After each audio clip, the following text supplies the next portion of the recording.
پارہ نمبر 2 رکوع نمبر 12۔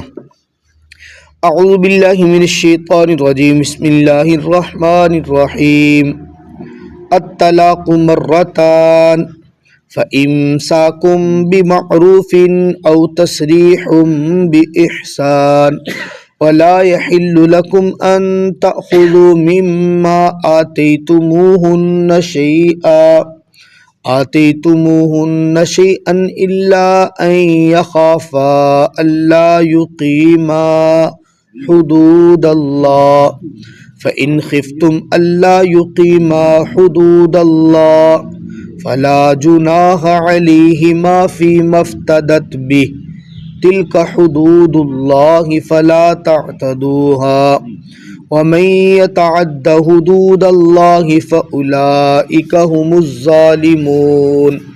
الطلاق مرتان، طلاقیں 2 ہو جائیں، فإمساکم بمعروف، روک لے دستور کے مطابق، او تسریح بإحسان، یا چھوڑ دے بھلے طریقے سے، ولا یحل لکم، نہیں ہے حلال تم مردوں کے لیے، ان تأخذوا، یہ کہ تم لو، مما آتیتموہن، اس میں سے جو تم دے چکے ان بیویوں کو کچھ بھی، الا ان یخافا، مگر یہ کہ وہ دونوں خوف کھاتے ہوں، اللہ یقیما حدود اللہ، یہ کہ نہیں قائم کر پائیں گے وہ اللہ کی حدود کو، فإن خفتم، پس اگر تم خوف کھاتے ہو، اللہ یقیما، یہ کہ نہیں قائم کر سکیں گے وہ اللہ کی حدود کو، فلا جناح علیہما، پس کوئی گناہ نہیں ہے ان دونوں پر، فی مفتدت بھی، اس میں کہ عورت فدیہ دے دے، تلک حدود اللہ، یہ اللہ کی حدود ہے، فلا تعتدوها، نہ تم ان سے تجاوز کرو، ومن یتعد حدود اللہ، جو تجاوز کرتا ہے یا تجاوز کرے گا اللہ کی حدود سے، فَأُولَئِكَ هُمُ الظَّالِمُونَ، پس یہی وہ لوگ ہوں گے جو ظلم کرنے والے ہوں گے۔ گزشتہ درس کے اندر مرد کے عورت کے اوپر حقوق، عورت کے مرد پر حقوق، طلاق والی عورت کتنی عدت گزارے گی، اس کے بارے میں تفصیل سے احکامات آپ حضرات کے سامنے ذکر کیے گئے تھے۔ آج والی آیت مبارکہ کے اندر اللہ رب العزت طلاق رجعی کا حکم بیان فرما رہے ہیں۔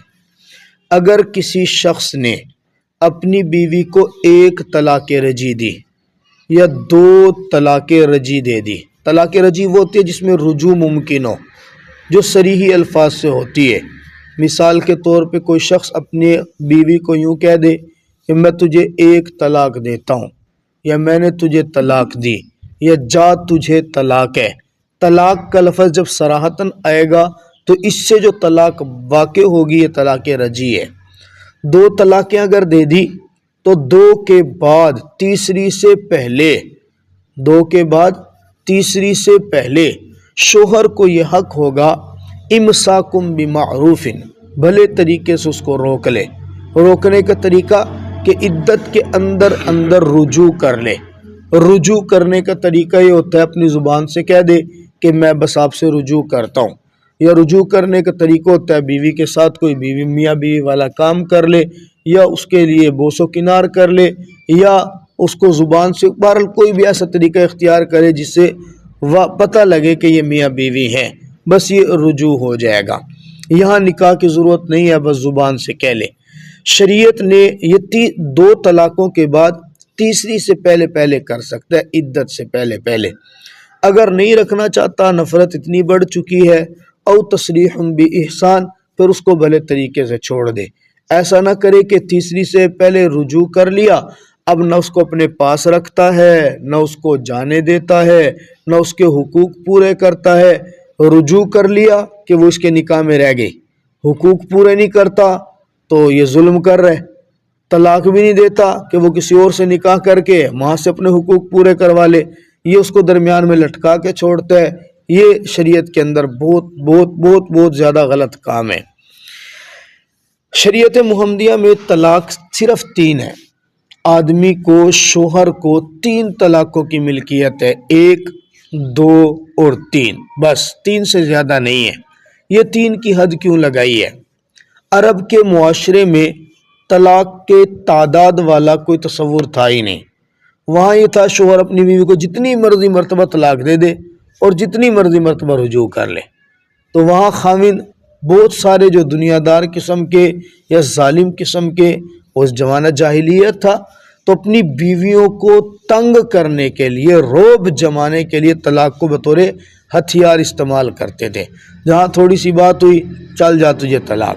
جہاں وہ رونے دھونے کے لیے بیٹھی، چل اچھا میں نے تجھ سے رجوع کر لیا، اندھا نہ کرنا۔ تو جب موڈ ہوا طلاق دے دیا، جب موڈ ہوا رجوع کر لیا۔ وہ بیچاری پھنسی کھڑی ہوتی تھی۔ تو شریعت نے اس کو متعین کر دیا کہ آپ زیادہ سے زیادہ 3 مرتبہ تک طلاق دے سکتے ہیں۔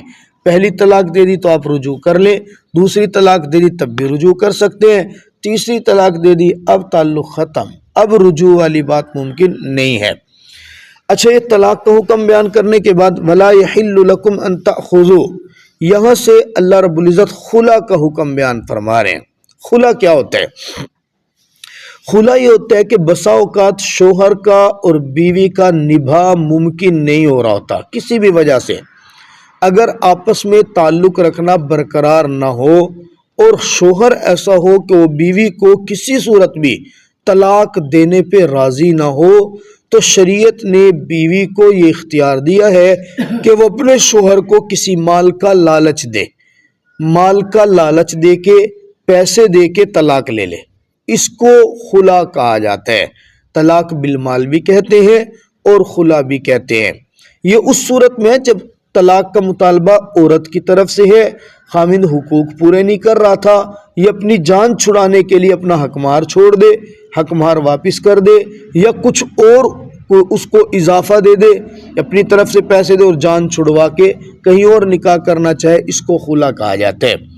اگر نبھا کی کوئی صورت ممکن ہے، کسی بھی ذریعے سے، بڑے چھوٹے کوئی سمجھا سکتے ہیں، خاندان میں کوئی سمجھانے والا ہے، کوئی استاد شاگرد اس کو سمجھانے والے ہیں، اگر دونوں کے اندر شریعت کی حدود باقی رہ سکتی ہو، پھر مرد کے لیے طلاق پہ پیسے لینا یہ کسی صورت بھی حلال نہیں ہے۔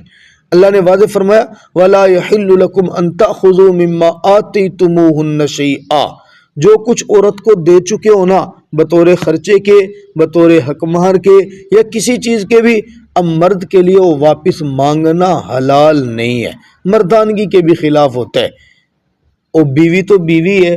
عام بھی دنیا میں آپ کسی کو کوئی چیز دیتے ہیں نا، کسی کو کوئی گفٹ کرتے ہیں، کوئی تحفہ دیتے ہیں، کوئی ہدیہ دیتے ہیں، ہدیہ دینے کے بعد واپس مانگنا، جناب نبی پاک صلی اللہ تعالیٰ علیہ وسلم فرماتے ہیں ایسے ہے جیسے کتا کہہ کر کے چاٹ لے، کتا کہہ کر کے الٹی کر کے چاٹ لے، جتنا برا وہ ہے نا، اتنا اس سے بھی زیادہ برا ہے کہ آپ کسی کو کوئی چیز دیں اور پھر اس کے پاس سے واپس مانگیں۔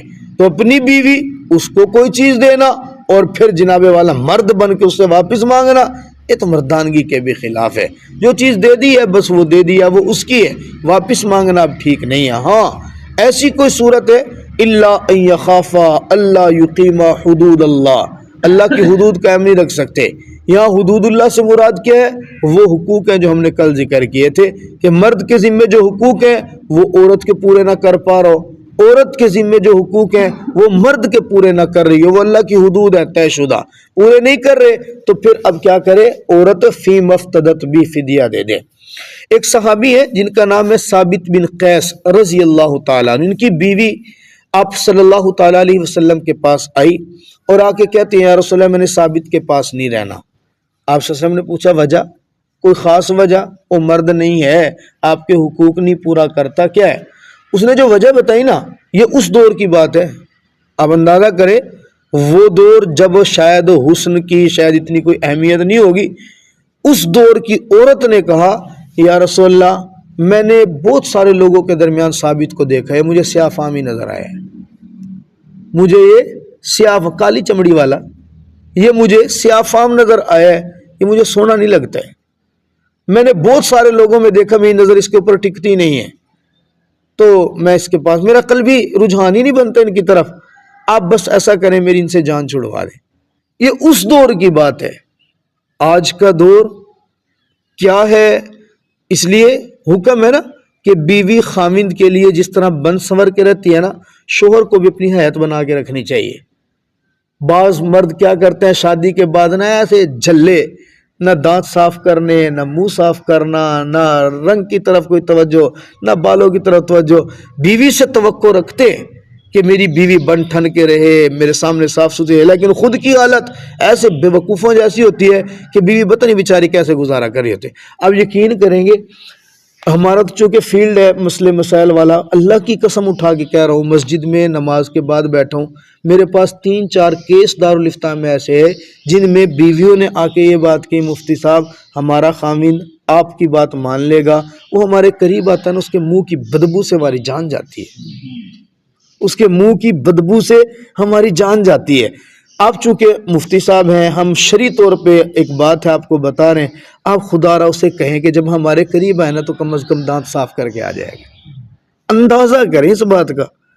میں جب یہ واقعات پڑھتا ہوں اور آج کی دیکھیں نا، اس دور کی عورت کیا کہہ رہی ہے، یا رسول اللہ میں نے کئی مردوں کے درمیان اس کو دیکھا، یہ سیاہ فام ہے، میرا تو اس کے ساتھ گزارا نہیں ہے۔ آج کے دور کی عورت کی کیا توقعات ہوں گی کہ میرا خاوند کیسے کپڑے پہنے، کیسی اس کی پرسنالٹی ہو، وہ خوشبو اچھی لگے، تو شریعت کا بھی حکم ہے نا، اور ویسے بھی طبعی بھی تقاضا ہے، جب آپ بیوی کے قریب جائیں، اچھی محفل اختیار کرنی ہے آپ نے، تو بدن پہ خوشبو لگا لیں یار، صاف ستھرا ہو جائیں۔ اس لیے تو کہا نا جب آپ گھر کے اندر داخل ہوں تو آپ اندر داخل ہوتے سنت ہے سب سے پہلا کام کیا نا، مسواک کریں۔ آپ رات کو سونے لگ رہے ہیں، سونے سے پہلے مسواک کریں۔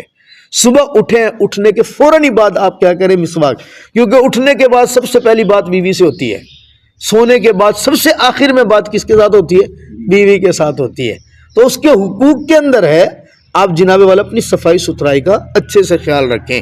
یہ مردوں کو عموماً شادی کے بعد مردوں میں اس میں بہت زیادہ کمی واقع ہوتی ہے۔ آپ صلی اللہ علیہ وسلم نے پوچھا بھئی دیکھ لیں کوئی گزارا ہو سکتا ہے؟ نہیں یا رسول اللہ میرا تو رجحان ہی نہیں بنتا ان کی طرف، بس میں تو چھٹکارا چاہتی ہوں۔ آپ صلی اللہ علیہ وسلم نے پوچھا اچھا وہ جو باغ ثابت بن قیس نے تجھے بطور مہر کے دیا تھا، وہ جو زمین کا ٹکڑا جس میں باغ لگا ہوا تھا جو انہوں نے آپ کو مہر کے اندر دیا تھا، کیا وہ واپس کر سکتی ہے؟ اب ان کا جملہ سنا گیا، یعنی وہ کتنی تھکی کھڑی ہوگی، کہنے لگی یا رسول اللہ وہ باغ تو کیا، میں تو اس سے کچھ زیادہ بھی دینے کے لیے تیار ہوں۔ آپ سے سمجھ اچھا آپ پھر وہ باغ بھی دے دیں اور وہ جو کچھ زیادہ دینے نا وہ بھی ثابت بن قیس کو واپس دے دے، میں ثابت کو